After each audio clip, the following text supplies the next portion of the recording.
Seperti yang diketahui, kuman adalah istilah umum untuk mikroorganisme penyebab penyakit. Namun sebelum kuman dipahami secara rinci seperti era sekarang, dulunya selama berabad-abad manusia tidak mengetahui keberadaan kuman. Bisa dibilang setiap penyakit yang menerpa umumnya dikira disebabkan oleh udara yang kotor, kutukan, atau ketidakseimbangan cairan tubuh. Barulah pada abad ke-19 perubahan besar terjadi ketika teori kuman mulai dikenal dunia. Teori kuman sendiri adalah gagasan bahwa penyakit disebabkan oleh makhluk hidup yang sangat kecil dan tidak dapat dilihat dengan mata telanjang. Di sisi lain, pada tahap awal kemunculannya, teori kuman berfungsi sebagai kerangka umum, yakni cara berpikir bahwa penyakit berasal dari mikroorganisme, bukan disebabkan oleh hal mistis atau faktor lingkungan semata. Tapi pada tahap ini, teori kuman itu masih bersifat umum dan belum mampu membedakan jenis-jenis kuman. Sederhananya, orang belum tahu apakah mikroorganisme penyebab penyakit itu termasuk bakteri,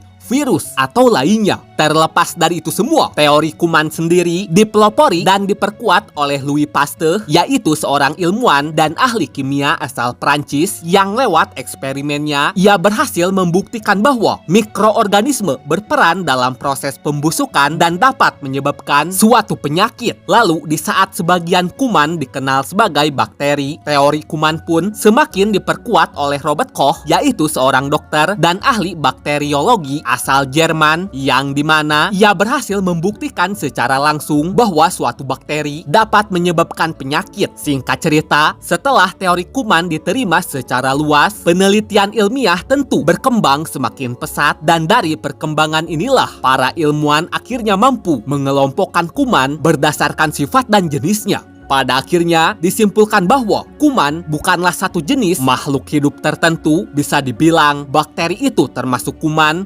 tetapi kuman tidak selalu bakteri, karena bagaimanapun virus, jamur mikroskopis, dan parasit juga dapat disebut kuman jika menyebabkan penyakit. Oleh sebab itu, dalam konteks ilmiah modern, istilah yang lebih tepat untuk kuman adalah mikroorganisme patogen, yaitu berbagai mikroorganisme yang mampu menyebabkan penyakit pada makhluk hidup.